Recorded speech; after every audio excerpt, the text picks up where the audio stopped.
৬০ জনের ফাঁসি কার্যকর করা আলোচিত জল্লাদ শাহজাহান ভূঁইয়া মারা গেছেন। সোমবার সকালে রাজধানীর সোহরাওয়ার্দী মেডিকেল কলেজ হাসপাতালে চিকিৎসাধীন অবস্থায় তার মৃত্যু হয়। এর আগে রোববার দিনগত রাতে তাকে হাসপাতালে ভর্তি করা হয়েছিল।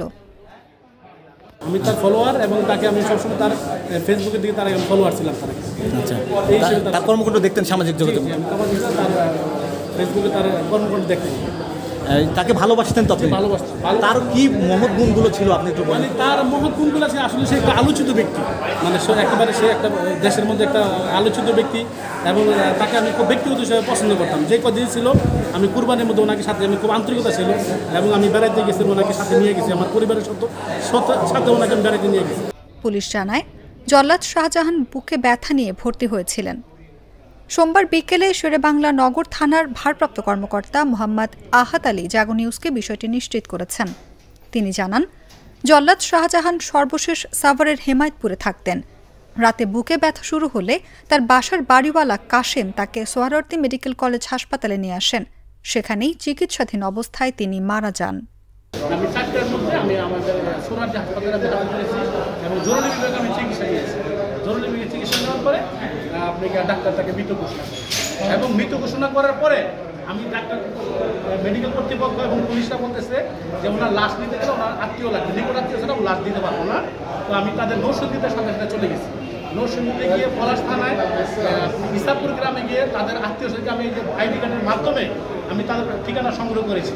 এই আইডি কার্ডের মাধ্যমে তাদের আত্মীয়কে নিয়ে আমি সোহরাওয়ার্দী হাসপাতালে বর্তমান অবস্থান করেছি এবং তার নিকট আত্মীয়, তার বোন এবং তার আত্মীয়দেরকে এখানে নিয়ে আসছি। মোহাম্মদ শাহজাহান ভূঁইয়া উত্তলাসের সুরতহাল এখন আমি করলাম। আর সব কিছুই মাথা হইতে পা পর্যন্ত সব কিছুই স্বাভাবিক আছে। এখানে কোনো আঘাতের চিহ্ন কোথাও পাইনি। মলদারে সামান্য একটু মল পাওয়া গেছে, আর সব কিছুই স্বাভাবিক। পা হইতে মাথা পর্যন্ত প্রাথমিকভাবে আসলে প্রাথমিক তদন্তে ডাক্তারি সনদপত্রে যেটা পেয়েছি, তারপরও ময়না তদন্তের পর যে রিপোর্ট আসবে ওইভাবে আইনগত ব্যবস্থা করতে হবে। আপনার সনদপত্রে লেখা আছে, as a case of brought death with history of unknown. মানে এই মৃত্যুর সংক্রান্তে তাদের মতামত অজানা বোঝায়।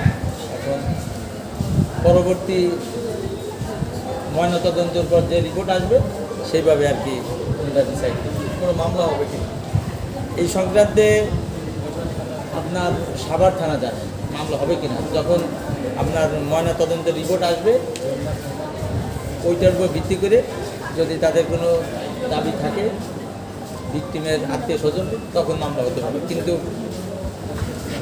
অতিরিক্ত কিছু বলা যাবে না, কারণ পরিস্থিতি সব কিছু স্বাভাবিক পেয়েছে।